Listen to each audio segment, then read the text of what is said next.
जैसे अटल बिहारी वाजपेयी की एक छवि थी, उसी तरह की एक छवि बनानी चाहिए नरेंद्र मोदी को, छवि बदलने की जरूरत है, आपको लगता है? देखिए, हमारी पार्टी कम्युनल नहीं है, हम पूरी तरह से सही पॉजिटिव धर्मनिरपेक्ष पार्टी है। सेकुलर शब्द का अर्थ होता है पंथ निरपेक्षता। सभी धर्मों के साथ, सभी संप्रदायों के साथ समान न्याय होना चाहिए। आज 9 स्टेट में हम काम कर रहे हैं। क्या आप ऐसा कोई निर्णय हमारे पार्टी में बता सकते हैं जिसके कारण आप हमको कम्युनल कह सकते हैं? हमने जात, पंथ, धर्म, भाषा, सेक्स को डिस्क्रिमिनेट करने वाली कोई राजनीति हम नहीं करना चाहते, और इसलिए इन सब विषयों का जो अपप्रचार होता है मीडिया के एक सेक्शन से, कांग्रेस पार्टी की तरफ से, हमारे विरोधकों के द्वारा, वो प्रचार गलत है। भारतीय जनता पार्टी सही अर्थ में धर्मनिरपेक्ष पार्टी है, और ये जो सेडो सेकुलरिस्ट है, जो धर्मनिरपेक्षता के नाम पर आतंकवादियों का तुष्टीकरण करते हैं, जो आतंकवादी है उनके घरों में जाकर उनका गौरव करते हैं, जो अफजल गुरु जिसने पार्लियामेंट पर अटैक किया था उसके फांसी की सजा देने के लिए ये सुप्रीम कोर्ट के निर्णय के बाद भी उसका अमल नहीं करते, ये वोट बैंक पॉलिटिक्स की जो राजनीति है, जिन्होंने विदेशी बांग्लादेशियों को बड़े प्रमाण पर रेड कारपेट डाल के घर में घुसाने का काम किया है केवल वोट बैंक पॉलिटिक्स के लिए, वो लोग जो बात धर्मनिरपेक्ष से करते, वो धर्मनिरपेक्षता अलग है, वो छद्मी धर्मनिरपेक्षता है।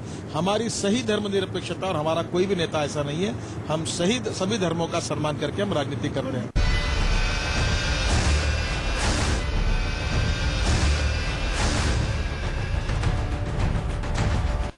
आपके जो संघ प्रमुख हैं मोहन भागवत जी ने कहा कि हिंदूवादी छवि का नेता प्राइम मिनिस्टर कैंडिडेट होना चाहिए, तो आपको लगता है उसी आप चाहेंगे उसी ढंग से? देखिए, आप हिंदुस्तान की मीडिया ने भी सुधारना चाहिए। परम पूजनीय सरसंघ चालक जी ने जो कहा, हर बात को तोड़ मरोड़ कर देना, उसको विवाद खड़े कर देना, ये कोई मीडिया नहीं हो सकती। उन्होंने ऐसी कोई बात नहीं कही। और हिंदुत्व के बारे में भी जो हम सब स्वयंसेवक के हमको जो पता चला वो यही है कि उसकी उपासना पद्धति कोई भी होगी तो भी वो हिंदू है, भारतीय, यही संघ में कहा जाता है। मुझे लगता है ये बार बार कहीं ना कहीं उसको मिस इंटरप्रेट करना, उसको विवाद खड़े कर देना, ये बातें जो होती है, इसमें मीडिया ने भी थोड़ा पॉजिटिव सोचना चाहिए और सही जो बात है वो बतानी चाहिए। कभी कभी 2 बातें हमारे पार्टी के साथ जुड़ी हुई है। एक बात मैं अक्सर महसूस करता हूँ, इमेज वर्सेस रियलिटी, और दूसरी बात परसेप्शन वर्सेस ग्राउंड रियलिटी। और बार बार मैं इसका जिक्र करता हूँ, हम एक राष्ट्रवादी पार्टी है, सब धर्मों के साथ, सब जातियों के साथ, सब भाषाओं के साथ हम सम्मान करते हैं। हम कोई भी डिस्क्रिमिनेशन करने वाली बात को नहीं मानते। हम हिंदुस्तान में सबको साथ में लेकर चलेंगे और हिंदुस्तान का भविष्य बनाएंगे। और आज जो बात हमने तय की है, जो दीनदयाल उपाध्याय जी के विचारों से आई है, वॉर अगेंस्ट पॉवर्टी, हम देश की गरीबी के खिलाफ लड़ना चाहते हैं। हिंदू हो, मुसलमान हो, बौद्ध हो, जैन हो, क्रिश्चियन हो, हम गरीबी के खिलाफ लड़ना चाहते हैं। और आज देश की जो परिस्थिति पैदा हुई है, इसका सबसे बड़ा कारण है wrong economic policies, bad and corrupt governance, visionless leadership and not taking decisions. इससे बदलकर देश को आगे लेकर जाना, इसको हम सोच रहे हैं, वो हमारी दिशा है। बार बार ये भी एक सवाल उठते हैं और कहा भी जाता है कि नरेंद्र मोदी गुजरात चुनाव के बाद सेंटर का रुख कर सकते हैं, तो गुजरात चुनाव के बाद नरेंद्र मोदी की भूमिका स्टेट में देखते हैं, सेंटर में देखते हैं? अभी तो उन्होंने कुछ कहा नहीं है। जब वो कहेंगे, जब बातचीत हो जाएगी, जब पार्टी तय करेगी, तब निर्णय करेगी। आपको लगता है केंद्र में ज्यादा उपयोगी साबित हो सकता है? मेरे लगने पर और न लगने पर कुछ नहीं होता। मैं आपको बता रहा हूँ, पार्टी के भविष्य में जो भी कुछ निर्णय है, उसके फैसले उस समय पर पार्टी करेगी। आज एडवांस में उसका डिक्लेरेशन करने की नरेंद्र मोदी भी डिसाइड करेंगे? नहीं, सभी से विचार विनिमय करके निर्णय होते हैं। मतलब नरेंद्र मोदी चाहेंगे तभी उनको सेंटर में लाया जा सकता है? स्वाभाविक रूप से हमारी पार्टी लोकतांत्रिक पार्टी है। ये माँ बेटों की और पिता पुत्र की पार्टी नहीं है। मैं पार्टी का मालिक नहीं हूँ, प्रोप्राइटरी कंसर्न नहीं है। ये डेमोक्रेटिक पार्टी है।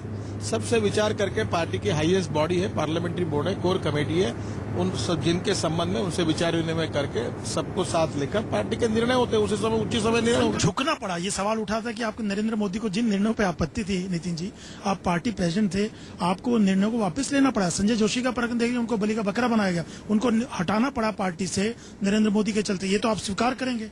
मैं आपको एक बात बता रहा हूँ, मैं एक बार नहीं 1000 बार झुकने के लिए तैयार हूँ। मेरी कोई प्रतिष्ठा नहीं, मेरा कोई सम्मान नहीं। पार्टी के हित के लिए मैं कभी भी कोई भी निर्णय करने के लिए तैयार हूं और मैं इसको हार और जीत नहीं मानता।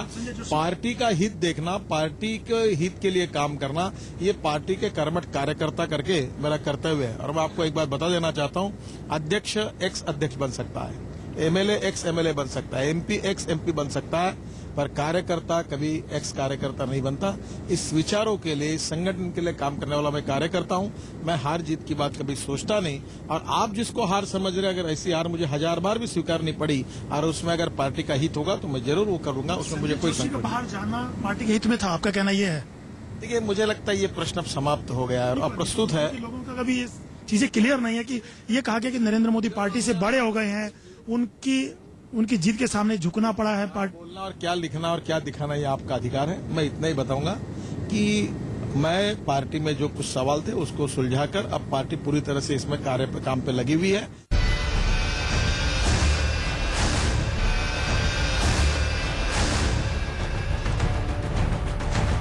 प्राइम मिनिस्टर का इस्तीफा मांगा जा रहा है, संसद नहीं चलने दे रही है, तो क्या बीजेपी इसी मांग पे अड़ी रहेगी, पीछे नहीं हटेगी?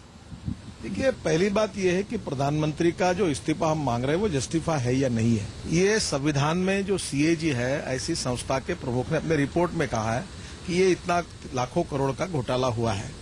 मुझे बताइए, जब लोकायुक्त का रिपोर्ट कर्नाटक में आता है तो सोनिया जी से लेकर सभी गली दिल्ली के कांग्रेस वाले एक स्वर में कहते हैं कि येदियुरप्पा ने रिजाइन करना चाहिए, येदियुरप्पा ने रिजाइन करना चाहिए। तो मुझे बताइए, लोकायुक्त के रिपोर्ट के बाद येदियुरप्पा जी ने रिजाइन करना चाहिए, तो सीएजी के रिपोर्ट पर प्रधानमंत्री जी ने क्यों नहीं रिजाइन करना चाहिए? मुझे बताइए, इतने बड़े भ्रष्टाचार के लिए सीएजी ने जो नुकसान हुआ है देश का, उसके लिए प्रधानमंत्री को जिम्मेदार ठहरा है। और मुझे लगता है नैतिकता के आधार पर उनके जैसे संवेदनशील व्यक्ति ने तुरंत इस्तीफा देना चाहिए, वो ज्यादा उचित होगा और उससे लोकतंत्र में उनकी प्रतिमा में भी सुधार होगा। बीजेपी के चीफ मिनिस्टर्स में भी आरोप लग रहे हैं कि उन्होंने खुद नीलामी रोकने के लिए कहा था, लेटर लिखे गए थे, तो बीजेपी के लोग भी जिम्मेवार हैं। कितनी हास्यास्पद बात है। क्या हमारे चीफ मिनिस्टर के सलाह पर केंद्र सरकार निर्णय करती क्या? और उन्होंने जो कहा है उसमें गलत प्रकार से बताया जा रहा है। उन्होंने कहा कि हमारे राज्यों के जो उद्योग है, राज्य के पावर प्रोजेक्ट है, उनको इसका आवंटन करना चाहिए, ये बात कही थी। इसलिए कोई भी इस प्रकार का आरोप लगाना गलत है। कांग्रेस अगर ऐसा कह रही है, ये पूरी तरह से गलत बात है। और मुझे लगता हमने गलती की, पर क्यों की? तो इनकी सरकार ने कोई हमारे चीफ मिनिस्टर की सलाह पर गलती की, हमारे सलाह पर चलते क्या?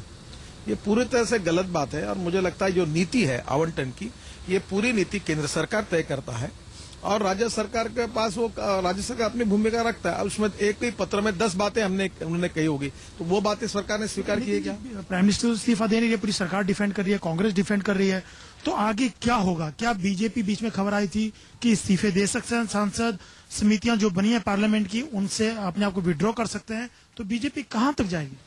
देखिए, हम एक लोकतांत्रिक पद्धति से संघर्ष कर रहे हैं और इस देश को भय, भूख, आतंक, भ्रष्टाचार और महंगाई से मुक्त करना, इस बात के लिए एक विपक्ष के नाते, एक जिम्मेदार राजनीतिक पार्टी के नाते हम संघर्ष कर रहे हैं और हमारी बात को हम हमारे लोकतांत्रिक मार्ग से लोगों के सामने रख रहे हैं। एक सवाल और था जाते जाते नितिन जी, अरविंद केजरीवाल ने कहा है कि नितिन गडकरी और प्राइम मिनिस्टर के घर का घेराव करेंगे, सीएजी में जो रिपोर्ट आई कोल आवंटन को लेकर के, कि बीजेपी और कांग्रेस दोनों दोषी हैं। ये अरविंद केजरीवाल तो पढ़े लिखे हैं, उनके इस स्टेटमेंट को हास्यास्पद है। न कोई आवंटन का हमारे पास कोई अधिकार है, न हमने किसी को आवंटित किया है, न राज्य सरकार ने। उन्होंने पहले कोल का जो माइनिंग एक्ट है पढ़ना चाहिए, उसमें सर्वाधिकार केंद्र सरकार के पास सुरक्षित है। सिफारिश करने के अधिकार केवल राज्यों को होते हैं, उसके बाद भी पॉलिसी केंद्र सरकार तय करती है।